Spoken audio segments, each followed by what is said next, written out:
Bonjour, bienvenue dans Femmes et Pouvoir, l'émission qui met en lumière des femmes qui savent lier pouvoir et féminité, mais surtout l'émission des femmes qui osent changer le monde. Notre invitée du jour s'appelle Marie-Ange Brabancourt. Marie-Ange, bonjour. Bonjour.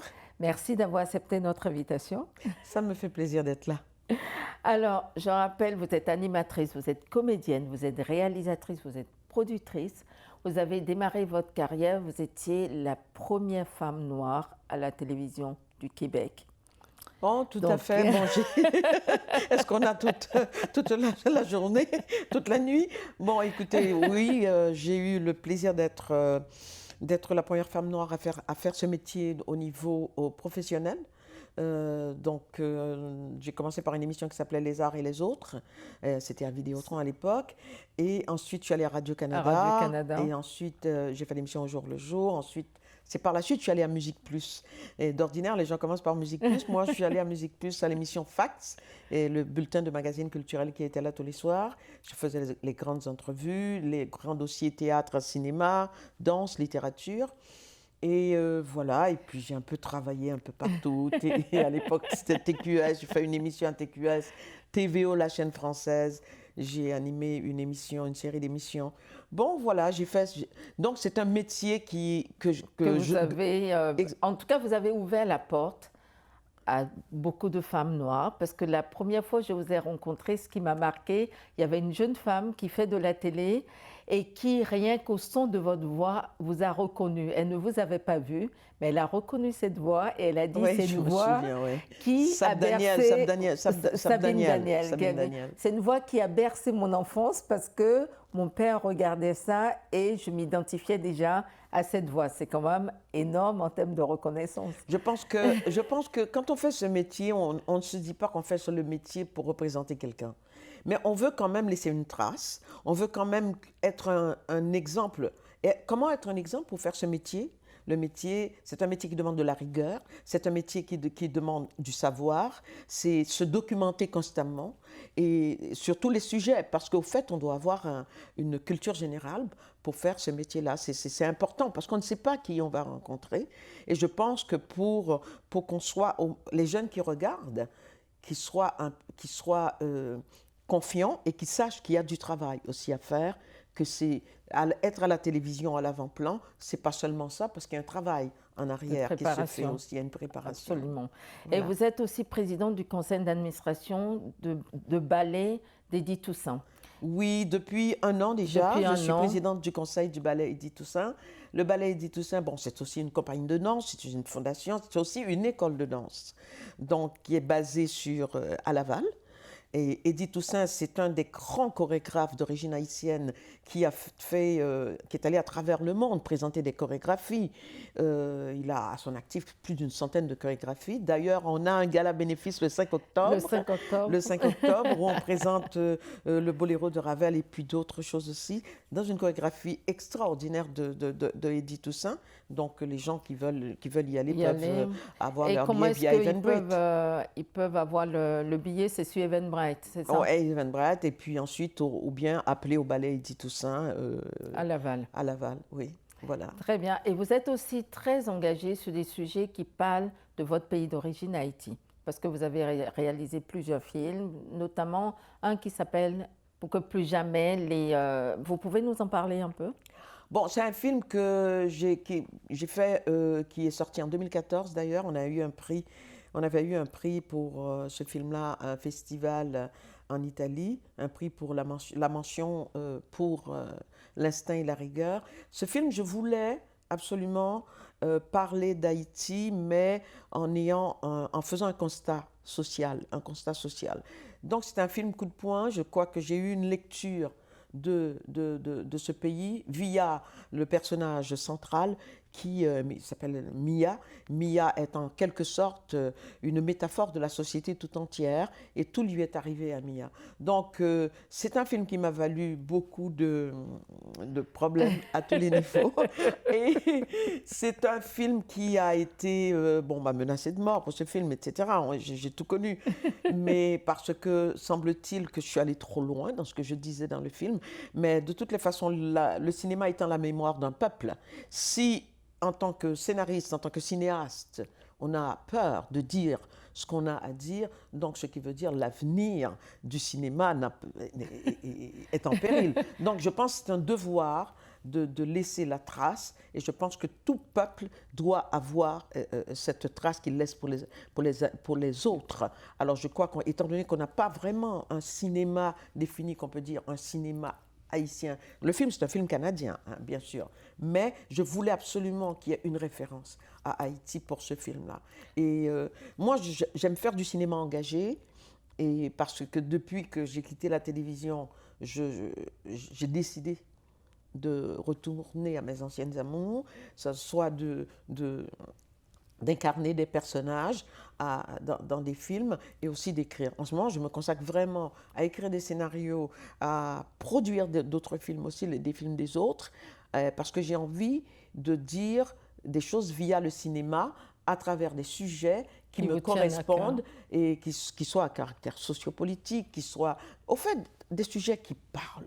J'ai besoin que les sujets parlent parce que moi, c'est mon mentor. Celui qui est mon mentor, c'est vraiment Costa Gavras. J'aime le cinéma de Gavras. Et pour moi, ce cinéma disait quelque chose. C'est un cinéma coup de poing, c'est un cinéma qui dénonce des choses qui se passent dans le monde, parce qu'à travers la fiction, on peut dire beaucoup de choses. Et parce qu'on peut se cacher derrière la fiction aussi pour dire, mais vous savez, c'est de la fiction. Bien sûr. Et c'est pas un documentaire, c'est de la fiction. Et je pense que c'est cette voie-là dont j'ai besoin. J'ai besoin de dire quelque chose au monde. Ça, c'est sûr, parce que de toute façon, vous êtes réputé pour ne pas avoir votre langue dans votre poche. donc, avec toutes ces casquettes, tout ce que vous mettez en place, est-ce que vous avez une définition particulière du mot pouvoir? Mon Dieu, c'est pas un mot que j'aime trop, parce qu'on a l'impression, quand on dit pouvoir, que les gens sont aux commandes et puis ils mènent à la baguette les gens. Je dis, pour moi, le pouvoir, c'est quelque chose qui... C'est-à-dire que c'est de la détermination, pour moi, le pouvoir. Le pouvoir, c'est d'avoir un but et de l'atteindre. Le pouvoir, c'est de pencher et de se redresser et de jamais tomber. C'est ça pour moi le pouvoir, et de ne pas laisser tomber, d'avoir le regard avec l'intelligence du cœur et de continuer son chemin malgré vents et marées. C'est ça pour moi le pouvoir. Bon, c'est vrai que quand on est à la télévision, on a un pouvoir. Quand on dirige les gens, on a un pouvoir. Mais il faut bien se servir de ce pouvoir-là, ce qui veut dire savoir ce qu'on fait. Et aussi être avec les gens, savoir qu'on est avec des gens. Il faut le côté... Pour moi, avoir du pouvoir, c'est avoir... être au service des autres, en et fait. être au service aussi des autres. C'est comme on dit, une main de fer dans un gant de velours. Donc voilà, parce que c'est très important aussi de diriger les gens qui sont sous notre responsabilité. Est-ce que vous diriez qu'il y a une différence dans l'exercice de ce pouvoir selon si on est un homme ou une femme? Dans votre domaine, est-ce que les cinémas engagés, est-ce que c'est plutôt une approche féminine? Oh, c'est-à-dire que si on parle de cinéma, c'est clair qu'on va approcher le cinéma différemment. Une femme va traiter un sujet différemment qu'un homme. Et c'est clair, le même sujet, vous donnez à un cinéaste femme, vous donnez à un homme, ce sera traité différemment. Parce que la sensibilité n'est pas la même. Mais je pense qu'il y a une différence, oui. Oui, il y a une différence. On entend souvent dire que les femmes qui ont du pouvoir, qu'elles ont dû sacrifier quelque chose. Vous avez une grande carrière, est-ce que ça a été votre cas? Sacrifier, non. C'est-à-dire que j'ai pris conscience que c'était pas... Au fait, j'ai pas vraiment sacrifié des choses parce que j'ai pu avoir une famille, j'ai des enfants, je composais avec mon entourage. Sacrifier peut-être ma vie affective parce que les hommes... Le problème, les hommes n'aiment pas les femmes qui sont à l'avant-plan des fois. Certains hommes n'aiment pas ça. Et c'est-à-dire que quand on a trop de pouvoir, on peut avoir un conflit à la maison, et même entre gens du même métier. Hein, même entre gens du même métier. Donc, ce qui a fait en sorte... Et comment on gère ça? Parce que comment est-ce que vous avez géré ça? Comment j'ai géré ça? Bon, j'ai peut-être mal géré parce que j'ai divorcé plusieurs fois. Parce qu'à un moment donné... j'ai besoin de ma carrière aussi, j'ai besoin de faire ma carrière, j'ai besoin de mon métier qui est quelque chose de viscéral pour moi. même si je tiens à ma famille, j'ai besoin de cet équilibre. Ma famille est mon repère, mais un mari qui n'arrive pas à comprendre le métier que je fais, il n'est plus mon repère. Donc, ce qui m'a valu de divorcer plusieurs fois. Mais là, je pense que j'ai pu trouver un équilibre avec l'homme avec lequel je suis mariée en ce moment, parce que quand je l'ai rencontré, je lui ai dit, écoute, voilà comment je suis. Alors, j'ai passé 2 mois à lui parler. Hein. 2 mois. Tu ne m'embrasses même pas. Toi, tu n'as pas compris. Parce que j'ai plus envie de divorcer. Alors, voilà. Et donc, j'espère qu'il va continuer. Alors, est-ce que ça pourrait être un conseil pour les jeunes femmes qui nous regardent? Parce que l'équilibre vie privée, vie professionnelle revient quand même tout le temps dans toutes les discussions. Est-ce que c'est être très clair sur ses attentes dès le départ? Je pense que oui, il faut être très clair sur ses attentes. Je ne pense pas que quelqu'un, qu'on soit homme ou femme, qu'on doit faire un retrait de sa carrière, se sacrifier, dire je dois laisser aller cette chose à laquelle je tiens pour un homme. Non, ça ne se fait pas. Un homme ne doit pas le faire non plus. Parce que je pense que si quelqu'un vous aime, il aide à ce que vous soyez une personne accomplie, qu'on soit homme ou femme. Et je pense souvent, dans les communautés diverses, les femmes ont tendance à se laisser, à laisser tomber leur carrière au profit de la carrière de monsieur. Mais je pense que quand on aime quelqu'un, on peut faire les deux. Parce qu'en ce moment, on peut avoir de l'aide pour les enfants. Donc, on peut aussi... Moi, je l'ai fait. Mes enfants, quand je ne travaillais pas, j'étais avec mes enfants. Donc, ce qui fait, je pense que je ne suis pas une superwoman. Je pense que tout le monde peut le faire.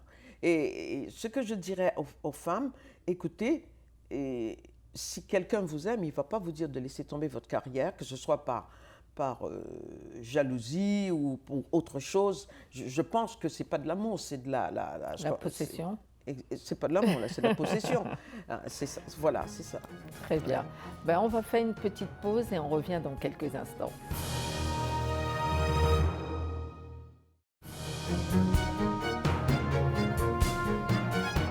Nous sommes de retour sur le plateau de Femmes et Pouvoir avec Marie-Ange Barbancourt et nous parlions de pouvoir, de son engagement, de tous les sujets qui tournent autour de ça.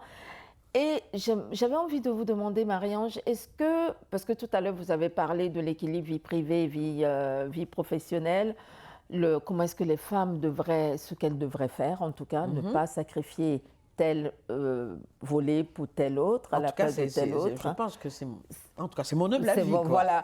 Mais est-ce que vous pensez aussi quelle action les organisations peut-être pourraient aussi mettre en place pour favoriser la place de ces femmes dans les instances de décision, pour favoriser la parité?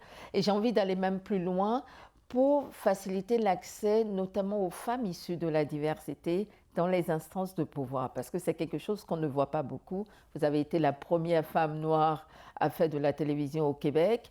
Je pense que ça reste encore une denrée rare sur la télévision encore québécoise. Qu'est-ce qu'on pourrait faire? Moi, souvent, on me pose cette question, qu'est-ce qu'on pourrait faire? Au fait, moi, je dis, et je pouvais dire, il faut laisser aller les choses, parce que je peux dire... ça fait pour moi, c'était un feu roulant. Je n'ai jamais apporté mon CV à qui que ce soit. Hein, c'est un feu roulant, on m'a appelé, on m'a vu là, on m'a appelé, j'ai changé d'endroit comme ça. Donc, j'ai eu des gens qui ont eu confiance en moi au départ, André et Laframboise et Georges Marsan, qui m'ont fait animer une émission spéciale. Et à partir de là, ça a roulé. Mais il y a de ces gens qui ont confiance en nous. Ça nous prend... Je pense qu'il faut être au bon endroit, comme on dit. Au bon moment. Au bon moment. Mais aujourd'hui, est-ce que c'est possible? Moi, je m'interroge. Souvent, je me dis qu'on a un recul par rapport à toutes les nationalités, toutes les communautés culturelles à la télévision. Il y a un grand recul en ce moment. Au lieu d'avoir une évolution, on a une involution. Je ne peux pas croire qu'on soit en train de parler de ça en 2019. Okay? Dans les années 80, moi, j'étais à la télévision, je m'occupais des dossiers de théâtre, de cinéma, je faisais des grandes entrevues, j'ai interviewé des stars planétaires. Pas en tant que noire, en tant qu'une femme qui fait de la télé. Alors, mais seulement, je suis noire, oui, c'est ça, oui, je suis noire, c'est ma condition, je suis noire comme l'autre, elle est blanche. Mais aujourd'hui, qu'on n'ait même pas pu inclure les gens, peu importe leur savoir, qu'on fait l'exclusion au lieu de l'inclusion, moi, ça m'étonne énormément. Et donc, en fait, au lieu d'avancer, on a régressé. Moi, je pense que c'est ça. Et au lieu de... Parce que je ne veux pas qu'on engage non plus des gens des communautés culturelles, de diverses communautés, parce qu'ils sont soit noirs, ils sont arabes, ils sont je ne sais pas, espagnols ou hispaniques. Non, c'est pas pour ça. Moi, je veux qu'on engage des gens de différentes communautés parce qu'ils ont un savoir, premièrement. Et deuxièmement, le bassin de la population, ça reflète la mosaïque culturelle qu'est Montréal et puis qu'est le Canada aussi. Parce qu'il faut inclure tout le monde. Dans un Canada uni, il faut inclure tout le monde. Dans un Québec uni, il faut inclure tout le monde. Mais j'ai remarqué que la télévision, même dans les séries, est blanche, oui, elle est blanche. On me pose souvent la question à cause de ça, parce que quand je regarde des séries où dans un hôpital, il y a un noir qui passe à peu près, alors qu'on sait très bien que la population des infirmières dans les hôpitaux, il y a une majorité qui viennent d'ailleurs. Est-ce que c'est une raison pour laquelle vous vous lancez maintenant dans des cinémas engagés? Bon, non, ce n'est pas cette raison-là. Je me lance dans les cinémas engagés parce que je viens d'un pays où il se passe beaucoup de choses. Et quand je regarde l'échiquier mondial, je vois ce qui se passe à travers le monde. Le monde est en ébullition. Je me dis, il faut le dire, parce qu'aujourd'hui, on vit dans le politiquement correct. Trop politiquement correct. On a peur de parler, on a peur de dire ce que l'on pense. Et je crois que c'est un danger pour une société où les gens ne peuvent plus s'exprimer convenablement, ce qui veut dire se taire pour faire plaisir à l'autre, se taire parce qu'on a peur. Et je me suis dit, est-ce que je peux avoir peur au Québec? Est-ce que je suis au Canada, j'ai peur de parler alors que je suis d'origine haïtienne? J'ai dit, voyons, non, je suis au Québec, je fais mon cinéma, et peu importe, moi, que je sois aimé et encensé ou décrié par les uns et les autres, c'est pas le plus important. C'est pas le plus important, parce que l'intégrité est au fond de moi. S'il n'est pas autour de moi, il sera toujours au fond de moi. Très bien. Est-ce que vous avez une phrase ou un proverbe ou un adage qui illustre vos engagements ou votre personnalité? Oh mon Dieu! Mes engagements, mes personnalités, il y a tellement de choses que je pourrais dire. Je suis une personne qui aime dire merci tout le temps. Je ne sais pas. Je dis merci tout le temps. Tout le temps. Tout le temps. Je pense que ça fait partie de moi qui... Mais est-ce que vous avez une citation que vous aimez bien, qui vous inspire? Une citation de Martin Luther King, j'ai trop vu de haine, et alors attends, et la haine est un fardeau trop lourd à porter, je préfère l'amour. Donc c'est ça. Et j'espère aussi que ça va se refléter dans la communauté noire qui ne se soutient pas du tout. Et ça, on parlait de communauté d'accueil, on parlait des Québécois, des Canadiens, mais il y a une chose aussi, c'est que quand vous êtes dans la société et que vous faites partie de cette société, nous sommes un tout. Les Noirs doivent aussi soutenir les Noirs. On peut bien dire qu'on ne prend pas des Noirs à la télévision, on peut bien dire qu'on n'engage pas des Noirs dans une série, mais quand le Noir est dans cette série, quand il est à la télévision, est-ce que sa communauté le soutient? C'est la question que je me pose. Parce que moi, je vais vous dire une chose, moi j'avais un film, on a eu des films, qui avaient des Noirs, des acteurs noirs dedans, et tout le temps dans les salles, il y a eu une majorité de Québécois et non d'Haïtiens ou d'Africains ou whatever. Mais sauf que je me dis, si on fait des choses comme ça, il faut que les communautés soutiennent aussi. Parce que les choses à l'envers, parce qu'il y a aussi les choses à l'envers. Si vous voulez soutenir, vous devez soutenir. C'est bien beau de dire que l'autre ne soutient pas, mais vous aussi, vous ne soutenez pas. Alors, donc allez-y, regardez-vous aussi. Commence par soi-même. Exactement. Très bien. Et c'est là qu'on pourra être respecté. Voilà. Bah oui, parce que c'est aussi une question de rapport de force. Mais exactement. Si vous êtes soutenu par votre communauté, c'est sûr que vous allez être respecté par l'autre qui vous regarde. Mais si votre propre communauté ne vous soutient pas, alors vous avez l'air de quoi? Tout à fait. Donc, votre communauté d'origine, je veux dire. Si vous étiez un homme ou une femme d'État, lequel ou laquelle seriez-vous? Tout le monde s'attend à ce que je dise Barack Obama, n'est-ce pas? Ah, si j'étais un homme pourrait. d'État, si j'étais un homme d'État, mais sérieusement, j'ai cherché beaucoup qui j'aimerais être dans les hommes d'État. Et je reviens toujours, pas parce qu'il est noir, Barack Obama, mais c'est quelqu'un qui, je l'aime comme personne, il est posé. Et peu importe la décision, que ça nous plaise ou pas, On l'aime c'est toutes, pas, hein, enfin une grande c'est pas ça majorité. l'idée, mais c'est quelqu'un qui a su garder la tête haute. Et je pense que j'aimerais être Barack Obama. Oui. Très bien. Si vous avez un jour pour changer le monde, par quoi commenceriez-vous et pourquoi? Je commencerai à donner à manger à tout le monde. Ça veut dire que changer la faim dans le monde. Et changer la faim dans le monde et apporter et enlever la guerre dans des pays où les gens sont toujours en conflit. Et parce que beaucoup d'enfants qui meurent, beaucoup d'enfants, on tue les enfants. Alors, je me préoccuperais beaucoup des enfants. Si j'avais à changer ça, si c'est vrai que le bon Dieu m'écoute, si on croit au bon Dieu, alors je dirais, pouvez-vous changer ça et transformer ces endroits où les enfants meurent pour rien, où les enfants n'ont pas à manger. En préparant cette rencontre, on vous a demandé de venir avec un objet, une photo, quelque chose qui pour vous symbolise le pouvoir et la féminité. Qu'est-ce que vous nous avez apporté? Le pouvoir. Alors, une clé. Donc, bon, je les ai attachée à mon trousseau. Cette clé-là, je l'ai depuis, mon Dieu, je ne sais pas, peut-être 30 ans au moins. De très parce nombreuses que années. ça, cette clé, un jour, je l'ai reçue par un téléspectateur, je ne sais pas quoi, qui m'avait envoyé une carte. Et je me retrouve avec cette clé. Je regarde, je dis, waouh, on m'envoie une clé. Alors, je l'ai portée pendant longtemps à la télévision, cette clé, donc, tout le temps. Tout le temps. Je l'ai portée pendant longtemps. Et maintenant, je l'ai à mon porte-clés. Je pense que ça symbolise la clé. La clé pour ouvrir les portes. Toutes les Je portes. pense que si on n'a pas une clé, on peut ouvrir aucune porte, peu importe qui on est, peu importe où on va. Si on n'a pas une clé, que ce soit dans sa vie personnelle, que ce soit pour son métier, pour sa carrière, on a toujours besoin d'ouvrir une porte. Et je pense que la porte, ça symbolise le pouvoir d'ouvrir les portes, mais en même temps, ça symbolise aussi ce qu'on a comme force au fond de soi pour aller ouvrir les portes soi-même. Très bien. Notre entretien touche déjà à sa fin. Déjà? Déjà. Ah. J'ai encore plein de choses à vous demander, mais en un mot, en une phrase, vous êtes une femme de pouvoir, vous êtes une femme engagée, vous contribuez à ce que les représentations changent, vous l'avez prouvé depuis le début de votre carrière. Est-ce que vous auriez un super pouvoir?